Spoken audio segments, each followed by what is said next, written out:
Your daily dose of sports talk is here. Highlights, interviews, and analysis. From the entertainment capital of the world, SportsWrap with Jason Page starts now. Yes, it does. Great to have you with us on this Wednesday edition of the show with so much to do over the next 60 minutes. We'll jam it all in today. If it's a Wednesday on SportsWrap, that could only mean one thing. We're going inside baseball with David Aardsma. He'll join us in 10 minutes.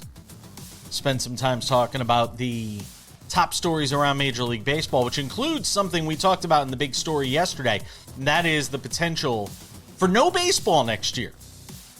Everybody's just sort of whistling through the graveyard and enjoying this season and, watching the games and going to the games, and there may not be any of this next year. What are the real chances of that? And what's the dynamic like between players and owners and the conversations that are taking place? We'll talk about all that with David Aardsma coming up in about 10 minutes here on the show. NFL training camps opening up. They continue to open up. They'll all be opened up by the end of the week. News out of the Falcons camp that we want to talk about. Also, living proof that there's just too much time in the offseason and too much time to fill in the sports media zeitgeist. CJ Stroud will be the example we bring up there. And if that's the bad, then we'll give you the good. And the good is something that went on with the Baltimore Ravens. Our friends who watch us over on Masson will appreciate that coming up a little later on in the show. But we start things out as we always do on this Wednesday edition of SportsWrap. It's time for the big story. And the big story is presented by the Daily Wrap. If you haven't signed up yet, what are you waiting for? Scan the QR code. You got your phone in your hand? Go close to the TV. Get close to the TV, kids. Remember when you were a kid and they said you can't get close to the TV? I'm telling you, get close to the TV. Scan the QR code. Very simple. It'll take you to the SportsWrap with Jason Page daily newsletter, the Daily Wrap, available over on Substack. It's free. It's there every afternoon, and I promise you will enjoy it. I promise you will enjoy it. Go and subscribe to that today. The big story today, something we talked about yesterday on the show, and of course, after we had Damon Bruce on to talk about all things Niners, all things Warriors, all things Giants, the news would break that Kyle Shanahan had met with the media. And it wasn't a tenable situation for the Niners as this whole thing sort of played out. The car accident that took place on July 14th. Then the revelation that it had basically been hidden from the media and hidden from the public right up until the start of training camp. And then originally it was thought that the accident was the fault of the person on the other end, in the other vehicle, not Kyle Shanahan, this 21-year-old. Well, then yesterday, Kyle Shanahan faced the press. And when facing the press, he had to acknowledge, no, it wasn't the fault of the other driver. It was his fault. And now that's where we are. And this is why time and time again, I worked in politics briefly. I was a director of communications. I had a longer tenure than Anthony Scaramucci. I will say that.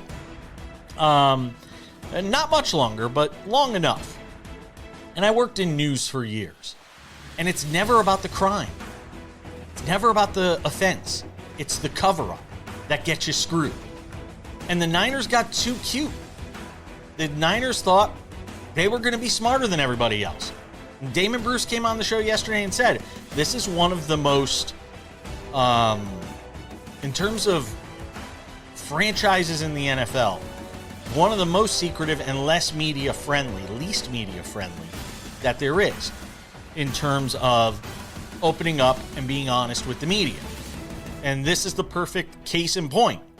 You have this car wreck that took place, and whether the Niners asked the media to stay quiet and they acquiesced, or whether it was getting involved with the police to get them to tamp down the story so that nothing got out there until the start of training camp, whatever it may be, the Niners did it. And now they're having to pay the price for it. The checks come due. And they've been put in a situation here where now there's going to be a lack of trust, a real lack of trust. And there should be a lack of trust. Because we went from no story to Kyle Shanahan's involved in a car wreck that's the fault of somebody else, to Kyle Shanahan admitting he was reaching around trying to find his cell phone when he caused this car wreck, where he crossed over a line and wound up in this very serious car accident, in which, according to Chris Sims, Kyle Shanahan almost lost his eye. And that's why he's missing the start of training camp in terms of being fully involved in what the Niners are doing. And the Niners now are going to be left with a trust deficit. There's going to be a deficit of trust when it comes to the media, both locally, both nationally, people in my shoes. Why do you believe anything coming out of this organization? They did everything they could to silence the story. Then they did everything they could to kind of make sure the media didn't talk about it. Then you have Kyle Shanahan coming out and saying none of what was in the police report is true. Where does that leave the organization? Where does it leave the media that covers them?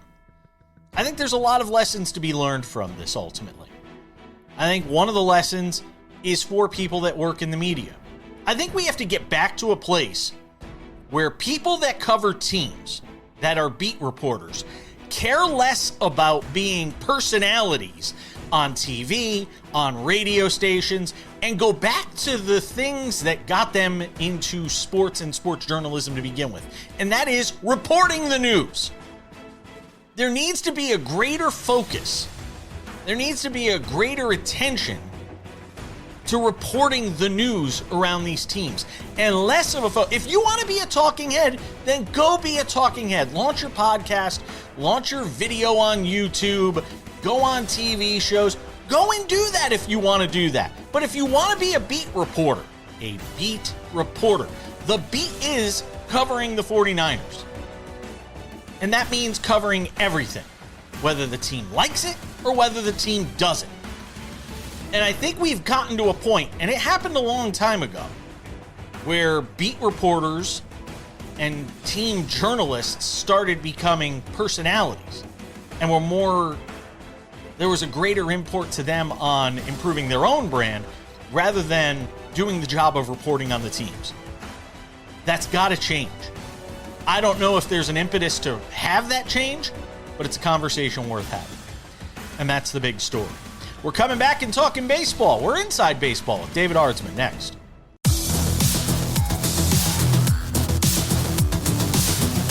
Welcome back to the show. I've had my say in the big story. Talked yesterday in the big story about baseball heading towards Armageddon, and everybody's just kind of looking around going, what? Armageddon? What? No, nothing to see here.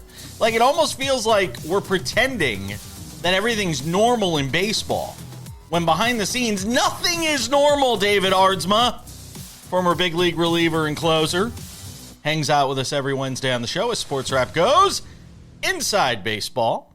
I'm tired of everybody pretending that we're living in normal times in Major League Baseball, because there is nothing normal about the fact that this time next year, we may not be talking about baseball on the field. We might be talking about baseball in courtrooms.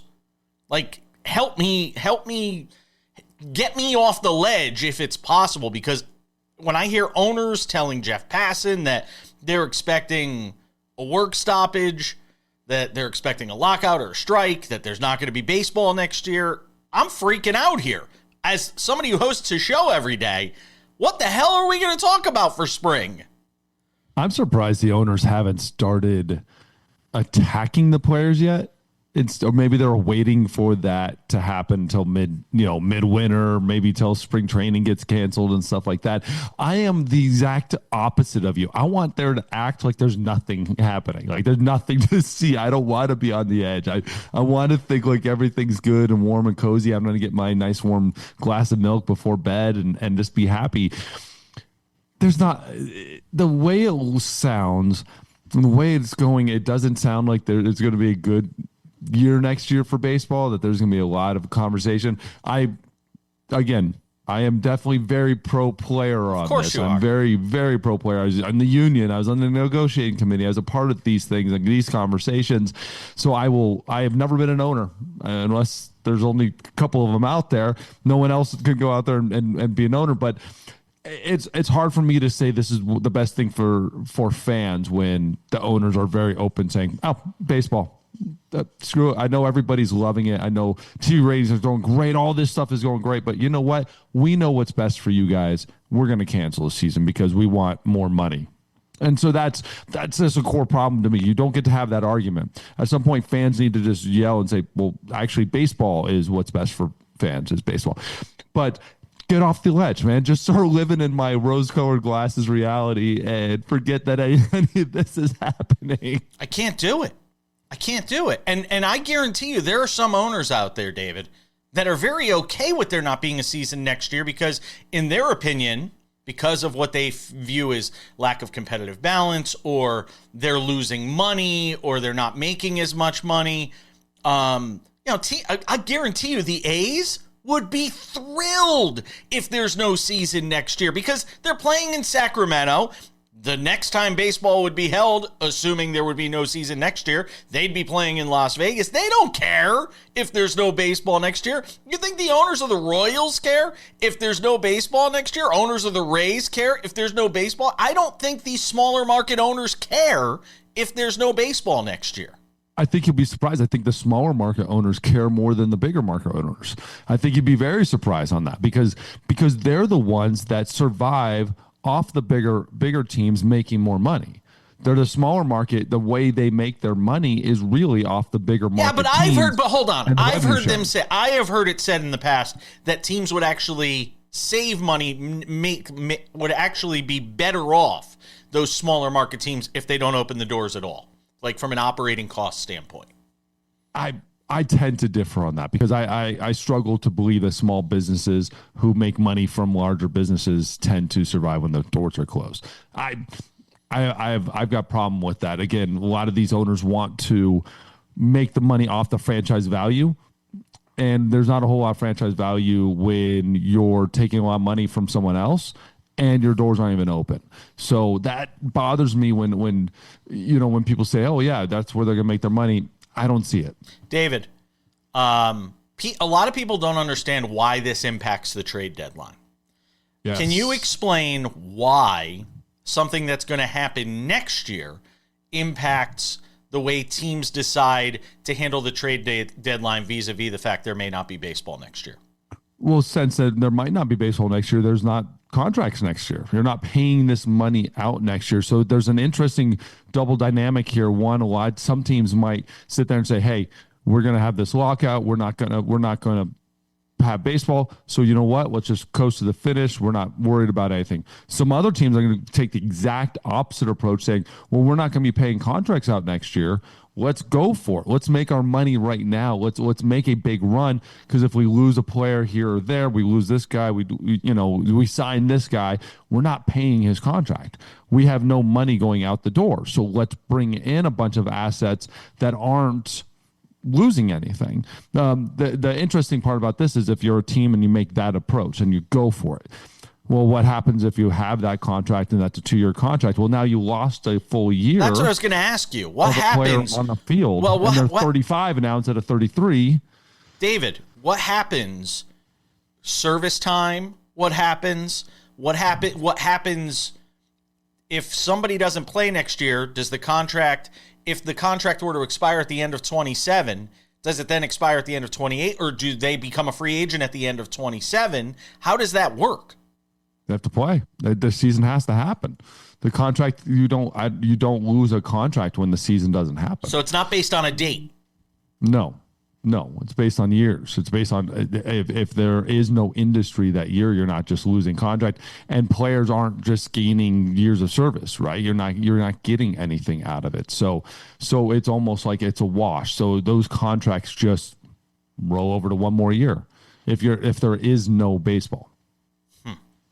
Yeah, so that's interesting. If you're signing an older player, you're trading for that older player. Tariq Skubal, or playing for somebody, like Skubal's a little different case, but someone who has a year of control on their contract. now they're not in they're 1 year away from their prime. Or if you got a young player and you're trading for that young player and you want to get them for their prime, well, you just lost a year of their prime.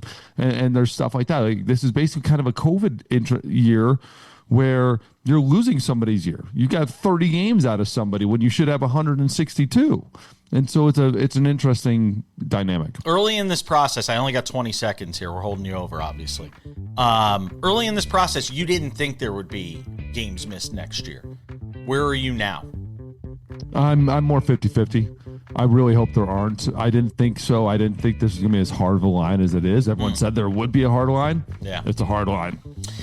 Feels like it. Feels like, and I don't know what the impetus is for anybody to budge. David Aardsma is hanging out with us. We got one more segment with him. We'll talk, or two more segments with him. We're going to talk more baseball. I want to get into Contender Pretender, the trade deadline as well. Sports Wrap, Inside Baseball.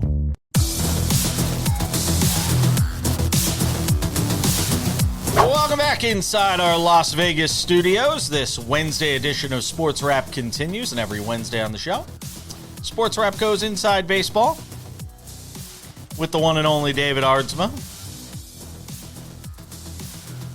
Gives us his... Feels so good when you say that. What'd you say? It makes me feel the one and only David Aardsma. It feels special. There's only one.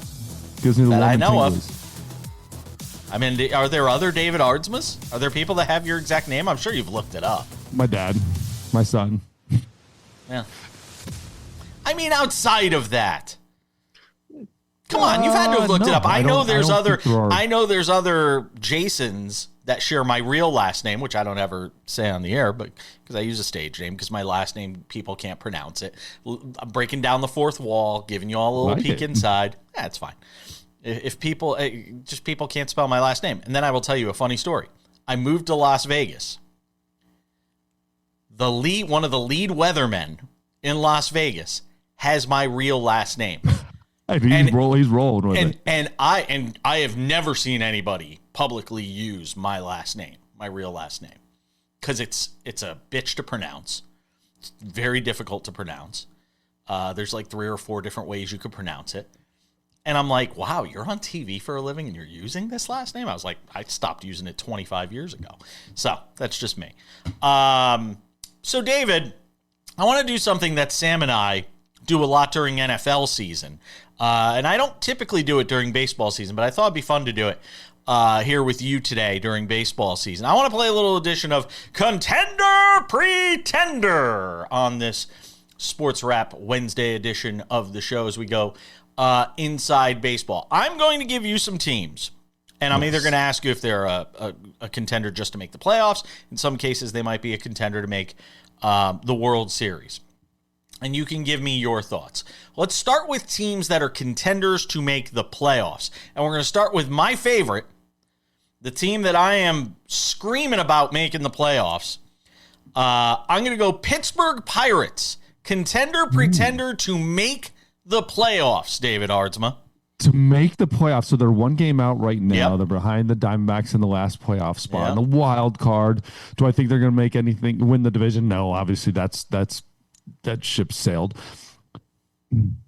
No, I think they're still a pretender. I don't see this being an offense that moves the needle for that type of scenarios. The starting pitching staff, I think they're doing a great job, and this is finally hitting. I say pretender. There's teams below them. I think the Nationals are overall probably better team. Oh, Sam's gonna love you. He said the same thing yesterday. He thinks Washington gets in. But the one thing that the one thing the Pirates have that they don't have in Washington is a GM that is motivated at this point because he has to be. Ben Cherington is on the hot seat. It's getting a little cooler, but it's definitely on the hot seat because that fan base is going to lose their minds if they're right there and then they fall off. Again, they're growing, but they also have a roster with a couple guys that are set. Like, they have to do it right now. Contender, pretender. Let's go to the American League. The Detroit Tigers to make the playoffs. 3.5 games out of the third wild card spot. David Aardsma, Detroit, contender or pretender? I'm still... Okay, I said it last week. they're not making moves. They're not going out. They're not like making this giant thing. One of the worst things they could do is keep Scooble. But one of the best things they could do is keep Scooble. Worst thing they could do is trade him to the Dodgers, which is going to happen if they're going to trade anybody, because the Dodgers are going to take him in a heartbeat and just give up everybody for him. The thing they have going for themselves, easy schedule, and they've got Minnesota and the Guardians basically like ahead of them in this, and if you can catch those two, you have a good chance in this. You still have the Astros, Orioles, Mariners ahead of you too. Get out of here. You're done. Season's over. David Aardsma, contender, pretender, World Series contender. Yes. The New York Yankees, who have been beset by injury after injury. Cody Bellinger, the latest to go down for 4 to 6 weeks. I said yesterday on the show, by the way, for all the times we crush Aaron Boone and crush Brian Cashman, but more in this case, Aaron Boone, I think this might be his best managerial job he's done with the team, considering no Stanton, no Judge, no Bellinger, Fried out for an extended period of time, no Clark Schmidt, injuries galore. The fact that he has this team still 15 games over 500, David Aardsma, is really a testament to him. But are the Yankees World Series contenders, yes or no? Garrett Cole for half the year gone, right? Absolutely World Series contender, because God help us if they get healthy. Right, and it's kind of the timelines are working. It's kind of looking like it might be the playoffs when it gets healthy, because they're going to get in the playoffs. I don't care how they get in, and they are going to wreck some havoc on some teams because they have dudes that know how to win, and they've got a team that's built for playoff time. So David Aardsma says yes. World Series contender on the Yankees. World Series contender over in the National League. This will be the last one we do. World Series contender in the National League. The Chicago Cubs leading the wild card, well ahead of everybody else at 61 and 46. Are the Chicago Cubs, David Aardsma, a World Series contender or pretender? The Chicago Cubs currently, as that roster sits, is a World Series pretender. That will not be the roster here in a week, in 2 weeks. The roster will be different. They're going to have a starting pitcher on that staff. They might even get another bat. This is going to be a legit team that is a World Series contender. And if I'm the Brewers, I've got to wake up and make a move. I got to do something, because starting pitching right now is 18th in the league. Relief pitching 14th in the league. Hitting is great. Defense is great, but they are right on their tails. I would be, if I'm anybody else in that league, I'm looking at the Cubs saying, I got to steal the player they want. How far out? Like, where is the list end for you for teams that should be thinking about buying at the deadline? If you're 3.5 out, is it the number of teams ahead of you? How are you gauging that as a GM? A lot of times I'm engaging it by, are they in my division ahead of me or out? That's why the Tigers are an interesting spot, because they're going to face those teams. They're going to see them more often. They can beat them, and they have a better roster than anybody else in the AL Central.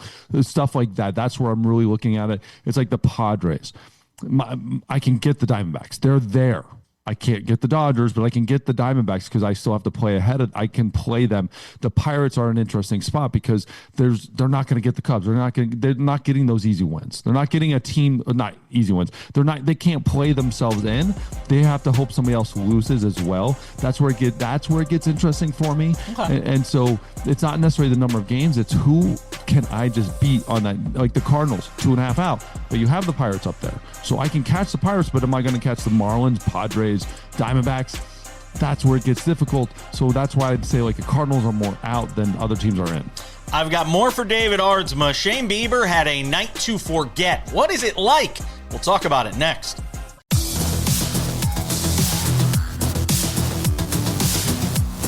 One more segment with the one and only David Aardsma. He's an original. Former MLB reliever and closer. Catch him on SiriusXM MLB Radio. He'll be part of the regional coverage of the Little League World Series as well. When is that? Do you even know? The 8th. August 8th through the 11th is what I'll be broadcasting, the Mountain Regional out in San Bernardino. Yeah, too many names. It's easy to say. All right, let me run through a few more questions with David Aardsma here, and start with Shane Bieber. Justin Bieber might have been able to throw more strikes. I'm sorry, it was too easy. Shane Bieber walked 6 in the first inning last night, David Aardsma. All right, take me inside the mind of a pitcher. Take me inside maybe if there's ever been a moment where this happened to you, where you just melted down on the mound. And for fans watching going, I can't believe he can't throw a strike. What is going on in the moment for Shane Bieber while this is happening? You're thinking the same thing. Why can't I throw a strike? And you know what happened? He was probably down in the bullpen, and it was a perfect bullpen. Of course it was. Perfect, locked in. You are just like, yeah. But you know when that's happening, that's not a good thing. It's one of those moments that you're on the mound and you're questioning everything. You're trying to figure out. You're making adjustments. People say, why can't you just throw a strike? Make an adjustment. That's what you're doing.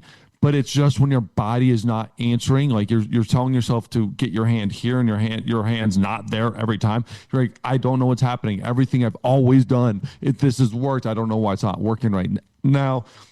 You step off, you take the walk around the mound. This is whack when you could have all that time in the world. Yeah. This is when it would help. Now when it's like pitch clock, it's like, dude, you suck. Keep sucking. You keep sucking. You keep sucking. Like you don't get to you get to step off for, guess you have 15 more seconds, get back on that mound. So this is when it's difficult. Thing about what's really hard for him too is he's started to turn around the season a little bit, started to have some good innings, 2 runs against the Blue Jays, 2 runs against the Padres, the White Sox, the Tampa. He had started to kind of get some momentum, and then it's like a giant brick wall hits you, and then you give up a hit and stuff like that. So everything gets worse as it goes, and so when you do throw strikes, they hit it. When you don't throw strikes, they're walking. Nothing works. This, as a pitching coach, you just step back and you say, dude, just reset yourself. Like, go clear your mind because you're fine. Like, you just had the best outing you've had in 3 years. I've always had a philosophy when I bowl. It's not about the last shot; it's about the next shot, and it's trying to figure out a way to just channel everything that's going on towards the next shot.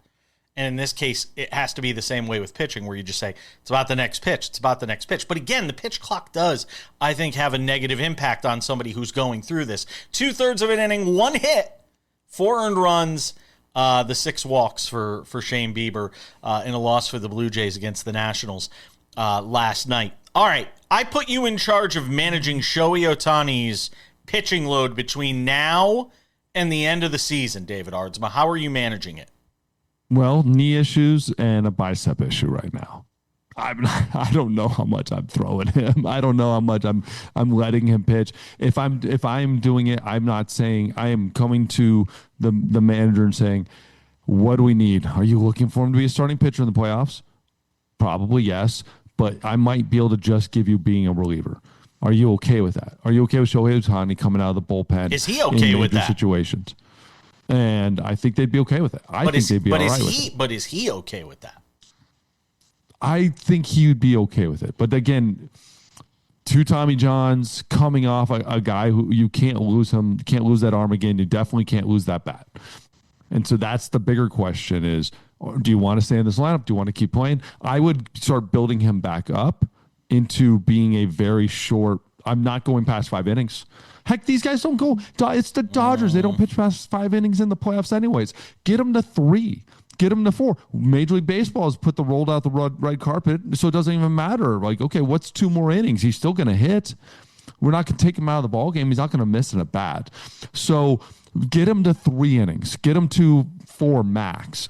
And we can still do that. You can do that in a month easy. So I would wait until September, wait until 1 month out of the playoffs. Then I start getting him back on the mound, start giving him that little bit of time, that little bit of feel, and then you're building him up for playoff time. One more to ask you before we let you go. The Yankees are in desperate need of offense right now. They need bats with all the injuries that have taken place. If you're a GM and you see this, are you thinking we could hold them over the barrel here? That we can get them over the barrel because they're so desperate? Or do you have to kind of approach it and try and find that fine line of not pushing them away and pissing them off where they say, screw it, we'll just stick with the status quo, and then you get nothing for the guys that you might be trying to get rid of? If this was 2006 New York Yankees, Brian Cashman, heck yeah, you hold back, you hold out everything, and you say, come to me, Yankees, because they will. this is Brian Cashman 2026. He doesn't care. He will roll with this exact same roster and tell you and just give you the finger and tell and go, all right, I'm going to beat you anyways, and you're stuck with the player. So he's started to figure out a little bit how to operate in this atmosphere. Dave Dombrowski's the only other guy that's back and go, this might be somebody who I trade somebody to, and that's the only one that's a mover and shaker. But he's no longer in the AL East, so it doesn't really matter as much to the Yankees. Like there's no GM in the AL East that the Yankees are afraid of. That's what they used to have. They used to have somebody in Boston multiple years where they were afraid of them getting better. Now they're not afraid of Craig Breslow is going to go out and make a huge trade. What huge trade is he going to go do? So, then I also look at the trade market.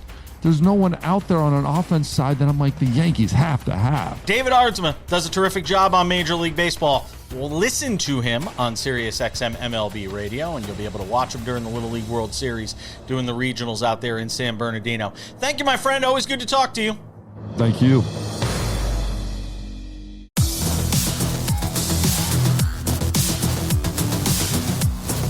We'll wrap it up with odds and ends coming up 10 minutes from now. Let's talk some NFL. Training camp's getting started. Fans getting excited. There will be football on Sunday. Hall of Fame game. Hard to believe. We're already there. We'll have you covered throughout the entire NFL season. All right, let's talk about the Atlanta Falcons as we go around NFL training camps with the good, bad, and the ridiculous. This is the bad, and it's for the Atlanta Falcons. Dealing with an uncertain, they're one of about a handful of teams dealing with very uncertain quarterback situations. Who's going to be the starting quarterback in Minnesota? Who's going to be the starting quarterback in Cleveland? Who's going to be the starting quarterback for the Atlanta Falcons in 2026? And, the choices for Kevin Stefanski, who takes over after being at the helm for the Cleveland Browns for a number of years, is Michael Penix. It's Tua Tagovailoa. Well, there's a problem when training camp begins, and neither of those guys are playing. Penix is still recovering from his third ACL injury.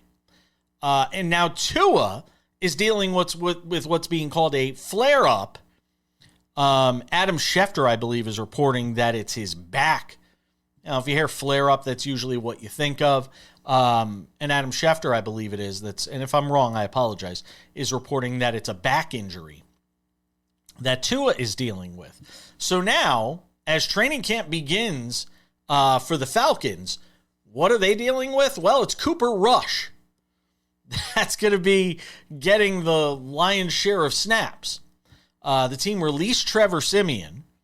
So you're an Atlanta Falcons team that's already kind of up against it with a new head coach. Carolina doing what it did last season. It's still a winnable division. Tampa Bay was a disappointment last year. A lot of people expect a big bounce back year from them, even though they've got all this contract ugliness with Baker Mayfield and not being able to get on the same page as far as that is concerned. But Bryce Young, a year older, a Carolina team now expected to do some things, an Atlanta team that was right there, almost made the playoffs last year, and now is facing uncertainty at the quarterback position, which is where you need the most certainty as you head into training camp. We'll see what happens, but Tua right now is dealing with this back flare-up. And again, Michael Penix, who I thought was going to be good when he got into the league and has shown some signs. Problem is, a lot of people say he can't look off, his first receiver option. And when you're talking about that a couple of years into your career, it's kind of hard to shake that. I just hope he can get healthy and at least have a chance to compete for that starting job. The CJ Stroud story. Now, look, he's under contract for this year. The team is not committing beyond that. We all know what happened against the Patriots in the disaster that was that playoff game where he throws, a ton of interceptions and puts his team behind the 8 ball. They still had a chance in the latter stages of that game, but ultimately New England reigned supreme with a fantastic defensive effort against the Texans. But it just goes to show you there was way too much time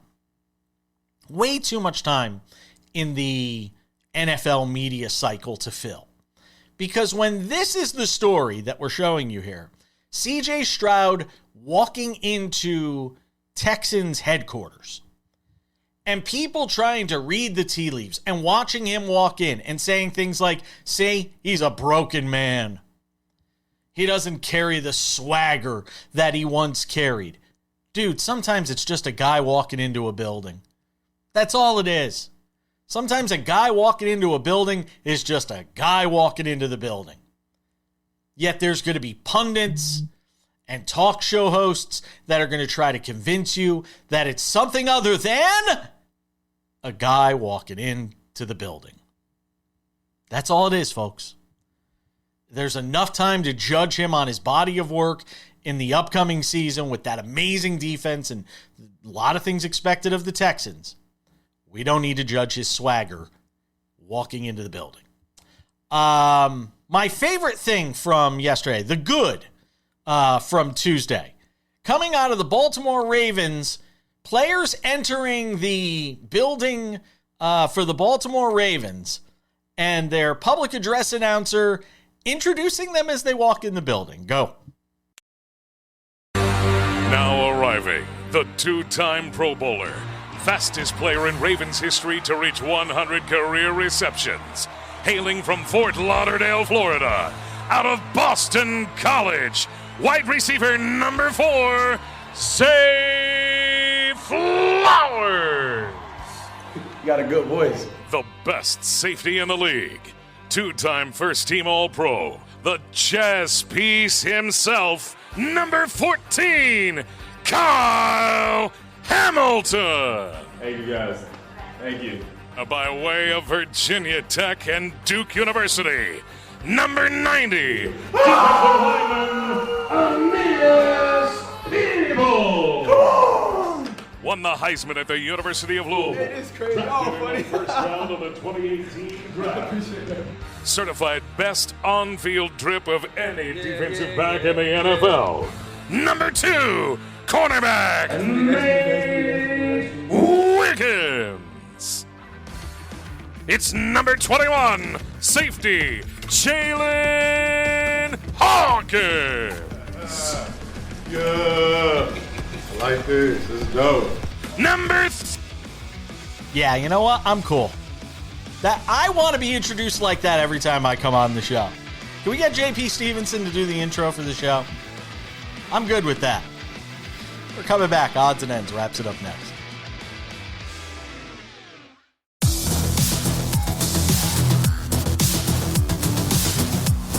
Okay, just about time to put the wraps on this baby for a Wednesday.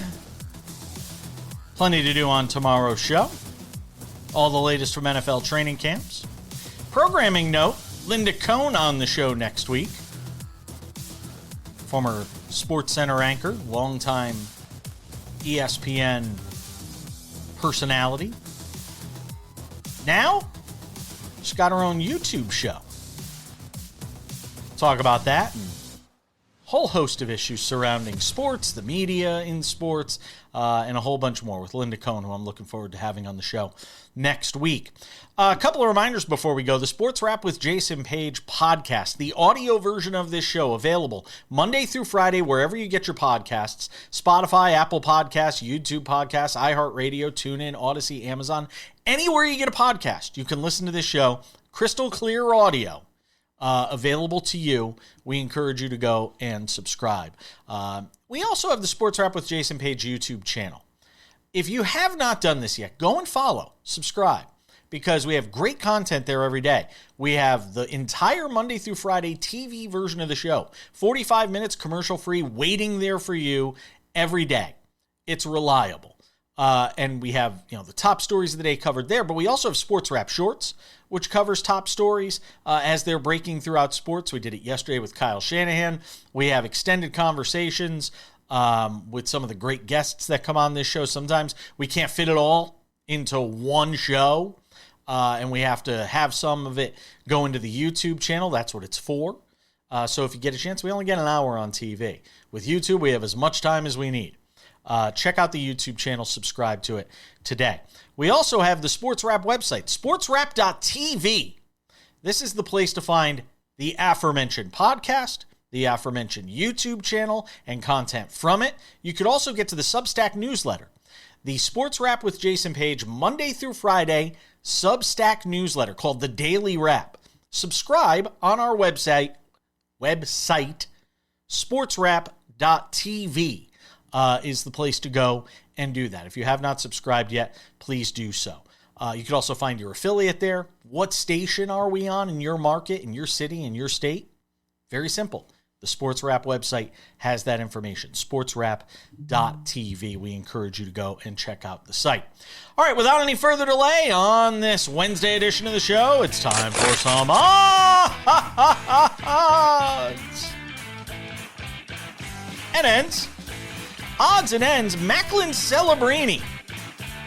Well, it's the end of a contract negotiation. Macklin Celebrini will be the highest paid player in all of the NHL. He gets a 5-year, $94 million extension from the San Jose Sharks. The $18.8 million average annual value, which begins with the 27-28 season, makes him the highest paid player in the NHL. He was the number one pick in the 2024 draft. If you watch this show, Dennis Bernstein, who comes on with us from the fourthperiod.com and SiriusXM NHL Radio, has waxed poetic about him. The shame of it is more people don't see his games because he's on the West Coast playing for San Jose. A lot of times, you're not going to see his games featured in a prominent time slot. NHL's got to do a better job of that. I don't know how they do it. There are people far smarter than me enlisted in having to do that, but hopefully they can figure out a way for more of America and Canada and the world to see Macklin Celebrini. Odds and ends, Arian Carter, stud linebacker for the Tennessee Volunteers, is going to miss the first 2 games of their upcoming season. Why? He took a plane ticket from an agent for about $450. If you want to know why the NCAA is so screwed up and how it's so ass backwards and why they can't get their you-know-what together, it's stories like this that remind you exactly of why that is. This kid was at one point thinking of going to the NFL draft. He had an agent. The agent paid for the ticket. According to Tennessee, he paid back the agent for the ticket. Originally, he was going to be suspended for 3 games. Tennessee appealed. They got it down to 2. But still, Arian Carter's going to miss first game of the season against Furman and then a game against Georgia Tech. I think they'll be able to handle Furman. But against Georgia Tech, who knows how big his loss winds up being. Odds and ends, Sophie Cunningham. Look, you want to be outspoken. You want to make your positions known on certain things. And then you're running from the media. That's a problem for me. I don't care what side of this transgender athletes issue you're on. If you're going to put yourself out there and make a statement, you can't make the statement, basically set off the grenade and then run. And Sophie Cunningham kind of doing that right now with the Fever. They beat Seattle last night on the road. And on a night where there were protests being held outside the arena, both protesters for and against transgender rights and legislation that's on the table in Washington State. While all that's going on, Sophie Cunningham and Caitlin Clark, neither of them made available to the media prior to the game. And you know why? Because they don't want to be asked these questions. They don't want to have to answer these questions. And look, this is part and parcel of Caitlin Clark, being sort of this hanging in the middle when it comes to big issues surrounding sports. She doesn't want to get involved. And for better or worse, that is who she is. Sophie Cunningham, on the other hand, you have no excuse. You set off the hand grenade. You pulled the pin. So go out there and answer the questions, whatever they may be. That's going to do it for us on this Wednesday edition of the show. Thank you to our friend David Aardsma for hanging out with us, all of you at home for watching. I'm Jason Page. That's Sports Wrap. We'll see you back here on Thursday. Bye-bye.